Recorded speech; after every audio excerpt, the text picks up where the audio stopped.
नमस्कार साथियों, स्वागत है आप सभी का हमारे यूट्यूब चैनल पे। तो आज देखिएगा हम एक पूरी पुस्तक जो है वो आपको यहाँ पर करवाने जा रहे हैं। और वो जो अपनी पुस्तिका रहेगी कक्षा 10 की रहेगी, कृतिका पुस्तिका है, उससे जो प्रश्न बनते हैं मोस्ट इम्पोर्टेंट उन सबको लेके मैं बात यहाँ पर करने वाला हूँ। तो सबसे पहले हम बात करते हैं अपना जो पहला पार्ट रहता है माता का अंचल, शिवपूजन सहाय इसके लेखक हैं। तो देखिएगा क्या बताया गया है। पहला प्रश्न है कि सांप से डरकर भोलानाथ भागता हुआ किसकी गोद में दुबक गया। पहला ऑप्शन है पिता, दूसरा है मूसन तिवारी, तीसरा है माता की और चौथा रहेगा दादी की। तो इसका सही उत्तर जो रहेगा वो रहेगा माता की। दूसरा प्रश्न है कि मकई के खेत में किन का झुंड चर रहा था। तो किन का चर रहा था भाई, तो चिड़ियों का झुंड जो था वो चर रहा था।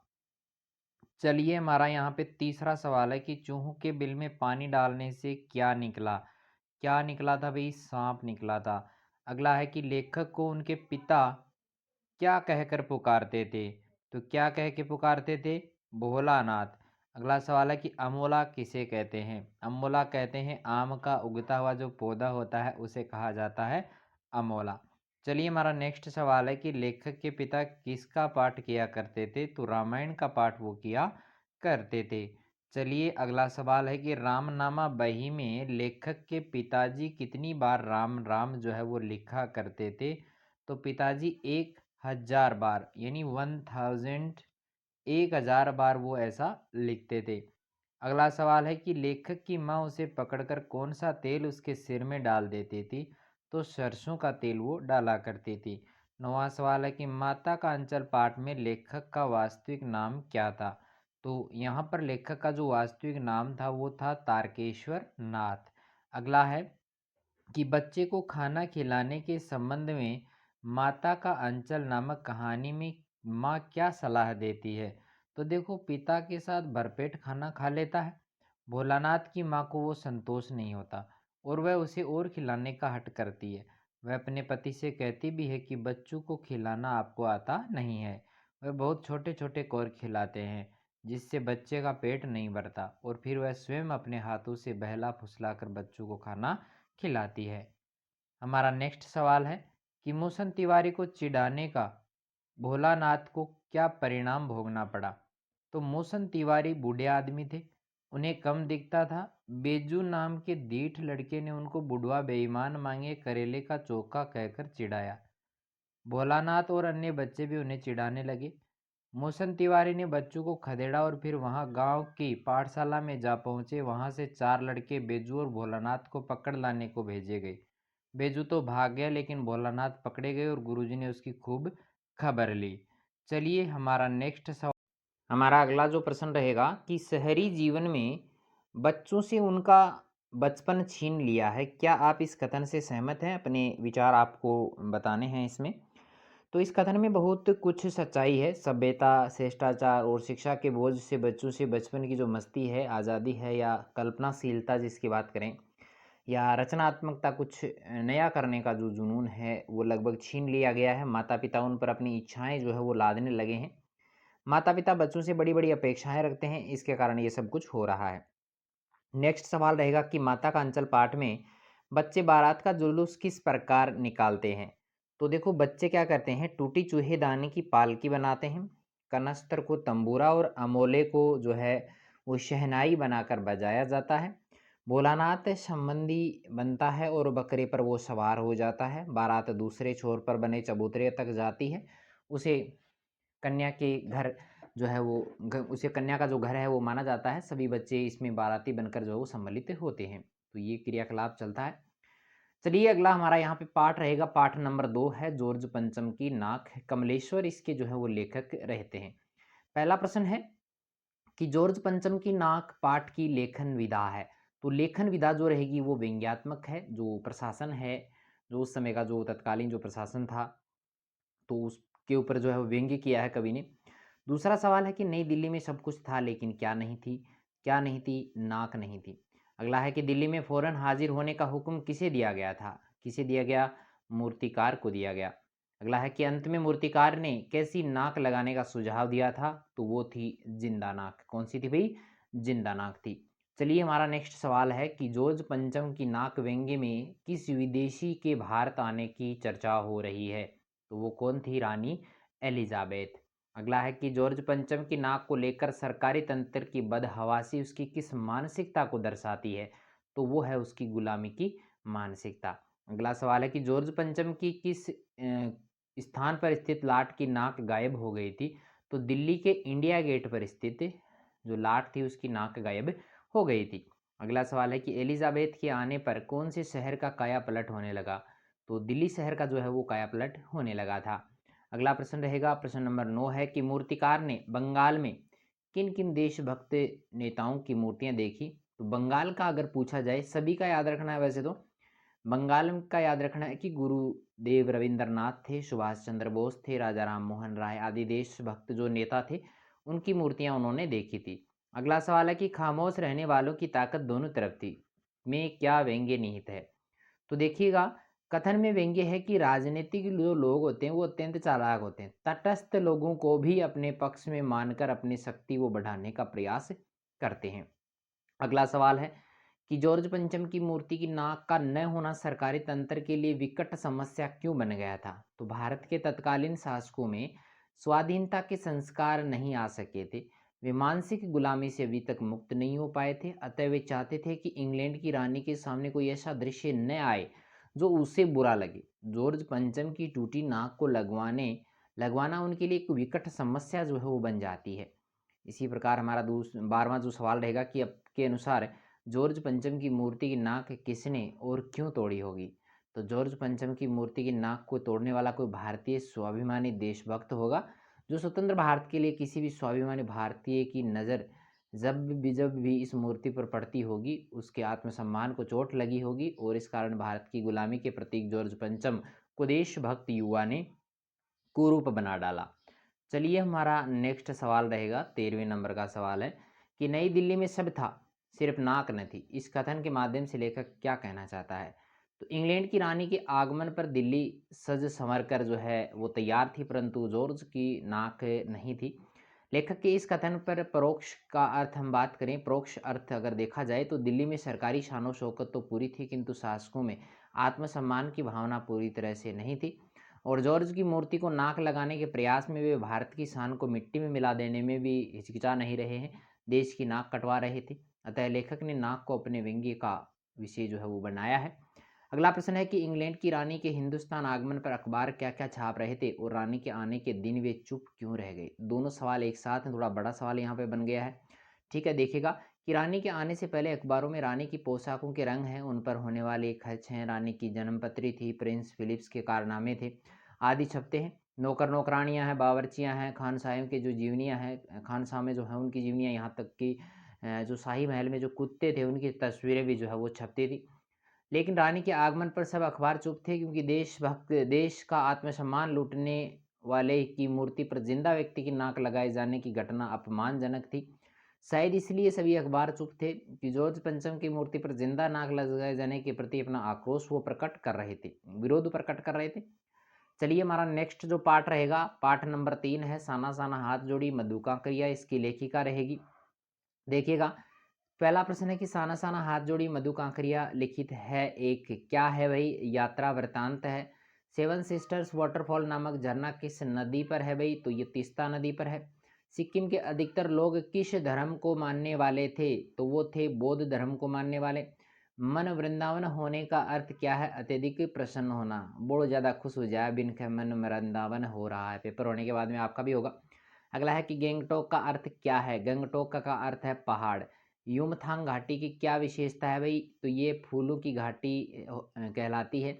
लेखिका ने गैंगटॉक को किसका शहर कहा है? गैंगटॉक को मेहनतकश बादशाहों का शहर कहा है। लेखिका ने साना साना हाथ जोड़ी प्रार्थना किससे सीखी थी? एक नेपाली युवती से। अगला प्रश्न है कि लेखिका को कंचनजंगा के दर्शन क्यों नहीं हो पाए? क्यों नहीं हो पाए भाई? क्योंकि सुबह आंख खुलते ही लेखिका बालकनी की ओर भागी, परंतु बादल होने के कारण कंचनजंगा दिखाई नहीं दी। अगला प्रश्न है कि युमथांग में चिप्स बेचती सिक्किम की युवती ने लेखिका से क्या कहा? युमथांग में चिप्स बेचती सिक्किम की युवती ने लेखिका से कहा कि मैं इंडियन हूँ। अगला है कि पर्वतीय स्थल कटाव का संक्षिप्त परिचय देते हुए बताइए कि उसे भारत का स्विट्जरलैंड क्यों कहा जाता है? तो कटाऊ सिक्किम का एक अत्यंत सुंदर, सहज, प्राकृतिक सौंदर्य से भरपूर स्थल माना जाता है। वहाँ खूब हिमपात होता है। कम प्रसिद्ध होने के कारण वहाँ पर्यटकों का आना जाना बहुत कम होता है। इस कारण वह मनुष्य द्वारा फैलाए जाने वाले प्रदूषण से मुक्त है और ये समुद्र तल से लगभग 14,500 फीट की ऊंचाई पर स्थित है। इसलिए इसे लोग क्या कहते हैं, भारत का स्विट्जरलैंड कहा जाता है। अगला प्रश्न मोस्ट इंपॉर्टेंट है, कवि लॉन्गस्टोंग क्यों प्रसिद्ध है? तो कवि लॉन्गस्टोंग वह स्थान है जहां गाइड फिल्म की शूटिंग हुई थी। तिब्बत की चिस्खे बमसन ने लेप्चाओं के सोमेन से कुंजतेक के साथ यहाँ पर संधि पत्र पर हस्ताक्षर की थी। ये जातियां हैं भाई तिब्बत की। भूटिया और लेप्चा सिक्किम की इन दोनों स्थानीय जाति के बीच में झगड़ों के बाद में यहाँ पर शांति वार्ता भी हुई थी। अगला प्रश्न है कि जाने कितना ऋण है हम पर इन नदियों का, हिम शिखरों का। मणि के इस कथन में क्या संदेश निहित है? तो हिम शिखरों से नदियां निकलती हैं, उनका पानी हमें जीवन देता है। यदि ये हिम शिखर और नदियां न होती तो पानी के अभाव में हमारी सभ्यता मर गई होती। हमें प्रकृति का कृतज्ञ होना चाहिए तथा उसके साथ में अनुचित छेड़छाड़ भी नहीं करनी चाहिए। सभ्यता के नाम पर पर्वतों और नदियों को प्रदूषित और नष्ट करना उचित नहीं है, कदापि सही नहीं है भाई। और हमारा नेक्स्ट पार्ट जो रहेगा वो रहेगा एही ठैया झूलनी हैरानी हो रामा। शिव प्रसाद मिश्र रुद्र इसके लेखक रहेंगे। तो देखिएगा, अभी तक अगर आप हमारे चैनल पे नए हैं तो सब्सक्राइब ज़रूर कीजिएगा, क्योंकि हम आगे आने वाले दिनों में जो है यहाँ पर जो ऑब्जेक्टिव टाइप क्वेश्चंस होंगे, जो राजस्थान जीके है या भारत का जीके या वर्ल्ड का जीके है, या मैं बात करूँ तो जैसे पीटीटी की एग्ज़ाम आने वाली है, पीटीटी के फॉर्म स्टार्ट हो गए हैं। अगर आपको इंटरेस्टेड है, यानी बीएड करने में, अगर आप में से कोई बीएड करने में इंटरेस्टेड है तो उसके लिए भी आप अप्लाई कर सकते हैं। ये भी फॉर्म चालू हैं। तो आने वाले दिनों में काफ़ी ज़्यादा हम जो है वो यहाँ पर बदलाव करने वाले हैं, तो उसके लिए आप हमसे जुड़े रहिएगा। तो देखिएगा, एही ठैया झूलनी हैरानी हो रामा पाठ के लेखक का नाम आपको बताना है। अभी अभी बताया है, शिव प्रसाद मिश्र रुद्र। अगला है दुक्कड़ कहते हैं। दुक्कड़ कहा जाता है शहनाई के साथ बजाए जाने वाले तबले जैसे बाजे को कहते हैं दुक्कड़। अगला है दुलारी ने कहाँ की बुनी हुई साड़ियाँ विदेशी कपड़ों की होली जलाने के लिए दी थी? तो वो दी थी मैनचेस्टर तथा लंकाशायर की, बहुत महंगी आती थी उस समय, ठीक है। अगला है अली शगीर था। अली शगीर कौन था भाई? खुफिया पुलिस का रिपोर्टर था। अगला है दुलारी और टुन्नू की भेंट किस स्थान पर हुई थी? तो खोजवा बाजार में हुई थी। अगला है कठोर हृदय समझी जाने वाली दुलारी टुन्नू की मृत्यु पर विचलित क्यों होती है? तो उसका कारण पहला था कि प्रेम अधूरा रह जाने के कारण, दूसरा है पश्चाताप के कारण। दोनों ही यहाँ पे सही हैं। अगला रहेगा कि टुन्नू दुलारी के लिए क्या उपहार लाया था? तो वो लाया था, देखिए क्या लाया था, गांधी आश्रम में बनी हुई खादी की धोती। अगला है एही ठैया झूलनी हैरानी हो रामा पाठ के रचनाकार कौन है? तो शिव प्रसाद, ये तो हो गया ना। अगला है दुलारी काशी में किस लिए प्रसिद्ध थी? दुलारी काशी में जो है वो कजली गायन के लिए प्रसिद्ध थी। तो उन्होंने दुलारी को क्या भेंट दिया था? तो एक खादी की साड़ी जो है वो भेंट दी थी, और ये प्रेम की प्रतीक जो है वो मानी गई थी। गोरे सिपाही टुन्नू को कहाँ ले गए थे? अस्पताल ले जाने, कहाँ ले जाने की कह रहे थे? अस्पताल ले जाने की कह रहे थे कि दिखावाला इलाज करावांगा। अगला है खोजवा बाजार में आयोजित कंजली दंगल का मजा किरकिरा होने का कारण क्या था? दंगल में टुन्नू और दुलारी के बीच बड़े रोचक और व्यंग्य विनोदमय सवाल जवाब चल रहे थे। इसी बीच में फेंकू सरदार आ गया लाठी लेकर, टुन्नू को मारने दौड़ा। दुलारी ने टुन्नू को बचाया। इस घटना के बाद कजली दंगल का मजा ही खराब हो गया। अगला था झिंगुर द्वारा टुन्नू की मृत्यु पर समाचार सुनकर दुलारी की क्या मनोदशा हुई? तो दुलारी एक कठोर हृदय महिला थी। करुण से करुण घटना पर भी उसका मन नहीं विचलित होता था। कोई दिन ऐसा नहीं था कि टुन्नू के, अच्छा, कोई दिन होता तो वह टुन्नू के मारे जाने का समाचार सुनकर हंस पड़ती, लेकिन उस दिन वह टुन्नू के बारे में सुनकर जो है स्तब्ध हो जाती है, शांत हो जाती है, उसकी आंखों से आंसू आने लगते हैं। उसने पड़ोसियों की निगाह से अपने आंसू जो है वो नहीं छिपाए, ठीक है। चलिए, अगला है कि क्या आपको लगता है कि टुन्नू की हत्या के पीछे कहीं न कहीं फेंकू सरदार का भी योगदान था? लगता क्या है? पाठ पढ़ना तो लग गई है कि बोई हो कामना। तो फेंकू सरदार टुन्नू को अपना प्रतिद्वंदी मानता था, अतः दुलारी के घर से अपमानित होकर निकलने पर जब उसकी अली सगीर से भेंट हुई, तो उसने अली सगीर को टुन्नू के खिलाफ निश्चय ही उकसाया होगा, और ऐसा न होता तो पूरे जुलूस में से अली सगीर ने टुन्नू को ही क्यों पकड़ा और उसके साथ ऐसा क्रूर व्यवहार क्यों किया? दूसरा के साथ भी तो उसकी। चलिए, 15वां सवाल है कि दुलारी अमन शबा के समारोह में गाने क्यों गई? उसने टुन्नू की मृत्यु पर अपना शोक कैसे प्रकट किया? तो टुन्नू की मृत्यु से दुलारी अत्यंत व्यथित थी। वह अमन सभाइयों की सभा में गाना नहीं चाहती थी, लेकिन पुलिस ने उसे गाने को विवश किया। तब उसने "एही ठैया झूलनी हैरानी हो रामा" गीत गाकर अपने शोकाकुल मन की जो भावनाएं थी उसको प्रकट किया। और गीत का सांकेतिक अर्थ यही यही था कि इस स्थान पर उसके परम प्रिय टुन्नू की हत्या हुई थी। चलिए हमारा नेक्स्ट जो पार्ट रहेगा कि मैं क्यों लिखता हूँ। तो मैं भी देखो क्यों पढ़ा रहा हूँ ना, क्यों पढ़ा रहा हूँ। आप लाइक भी नहीं करते हैं, शेयर भी नहीं करते हैं, फिर भी देखो पढ़ा रहा हूँ ना। चलिए यहाँ पे पहला सवाल रहेगा कि लेखक के अनुसार सच्चा लेखन पैदा होता है, कहाँ से पैदा होता है? आंतरिक व्यवस्था से भी होता है। और अगला प्रश्न है कि मैं क्यों लिखता हूँ पाठ है, यह है एक आत्मपरक निबंध है, खुद की जान पहचान इसमें हुई है। अनुभव और अनुभूति में क्या अंतर है? तो अनुभव से अनुभूति जो है वो एक गहरी चीज़ होती है, ये यहाँ पे सही रहेगा। लेखक ने हिरोशिमा कविता कहाँ लिखी थी? तो हिरोशिमा जो कविता लिखी थी वो रेलगाड़ी में बैठे-बैठे लिखी थी। अगला यहाँ पे सवाल रहेगा, सवाल नंबर 5 है कि मैं क्यों लिखता हूँ? इस प्रश्न का लेखक ने किस प्रकार का संबंध रखता है? तो ये रखता है आंतरिक जीवन के स्तर से। अगला है कि लेखक को किसका पुस्तकीय ज्ञान था? तो लेखक को जो है अणु, रेडियोधर्मी तत्वों और रेडियोधर्मिता के प्रभाव का जो पुस्तकीय ज्ञान था, वो पहले से था। अगला है कि किस नदी में बम फेंककर सैनिक हज़ारों मछलियाँ मार देते थे? तो ब्रह्मपुत्र नदी में ये काम होता था। अज्ञे जी के अनुसार मोक्ष पाने का एकमात्र साधन क्या है? तो अज्ञे जी के अनुसार मोक्ष पाने का एकमात्र साधन है लिखना। अगला है कि अज्ञे हिरोशिमा में सब कुछ देखकर तत्काल कुछ भी क्यों नहीं लिख सका? तो हिरोशिमा में सब कुछ देखकर अज्ञे कुछ भी नहीं लिख सका क्योंकि उस समय उसकी घटना का अनुभव तो हो गया था, लेकिन अनुभूति जो है वो नहीं हुई थी और इस कारण जो है वो नहीं लिख पाया। अगला है कि मैं क्यों लिखता हूँ? ये प्रश्न बड़ा सरल जान पड़ता है पर बड़ा है कठिन। ऐसा कहने से अज्ञे का क्या तात्पर्य है? तो कोई लेखक क्यों लिखता है? इस प्रश्न का सच्चा उत्तर लेखक के आंतरिक जीवन के विभिन्न स्तरों से संबंधित है। उन सबको संक्षेप में कुछ वाक्यों में व्यक्त करना आसान काम नहीं है। ये काम संभव है या नहीं ये भी नहीं पता है। जिसके बारे में जानना दूसरों के लिए उपयोगी हो, उनमें से ऐसे कुछ स्तरों का स्पर्श ही किया जा सकता है, जो आंतरिक जो व्यवस्था होती है उसे लिखने के लिए बाध्य करती है। उसे लिखने के बाद ही जाना जा सकता है कि उसके आंतरिक बाध्यता क्या थी। ठीक है? अगला हमारा सवाल रहेगा, मोस्ट इम्पोर्टेंट ये पार्ट रहेगा कि बाहरी दबाव लेखक के भीतरी उन्मेष का कारण कैसे बन जाता है? तो संपादकों और प्रकाशकों के आग्रह से आर्थिक आवश्यकताओं की पूर्ति के लिए भी लेखक लिखता है। लेकिन यदि वह कृतिकार है तो वह ईमानदारी से ये बात ध्यान में रखता है कि कौन सी रचना बाह्य दबाव में लिखी गई है और कौन सी भीतरी प्रेरणा से। कृतिकार बाह्य दबाव के सामने समर्पण नहीं कर पाता है, बल्कि उसे एक सहायक यंत्र की तरह वो काम आता है। और इस प्रकार एक कृतिकार के लिए बाहरी दबाव उसकी आंतरिक व्यवस्था को सक्रिय करने का साधन बन जाती है। 12वां हमारा सवाल है कि लेखक ने सैनिकों द्वारा ब्रह्मपुत्र नदी में बम फेंकने और हिरोशिमा पर परमाणु बम के प्रहार में कौन सी समानता जो है वो दिखाई देती है? समानता तो है देखो कि सैनिकों को भोजन के लिए थोड़ी सी मछलियों की आवश्यकता होती थी, लेकिन पूरी नदी को बम फेंककर जो है वो हजारों मछलियां व्यर्थ में मार डालते थे। हिरोशिमा में भी परमाणु बम के विस्फोट से लाखों निर्दोष लोगों की जान गई थी। इस प्रकार दोनों घटनाओं में व्यर्थ जीव नाश की जो बात है वो समान लगती है। अगला प्रश्न है कि अज्ञे के अनुसार भीतरी व्यवस्था क्या है? आप अपनी बात की पुष्टि के लिए कि इस प्रकार के उदाहरण जो है वो दिए जा सकते हैं। तो लेखक ने अपने निबंध में मैं क्यों लिखता हूं में बताया है कि किसी घटना को घटता हुआ देखकर अथवा सुनकर लेखक को उसका अनुभव होता है।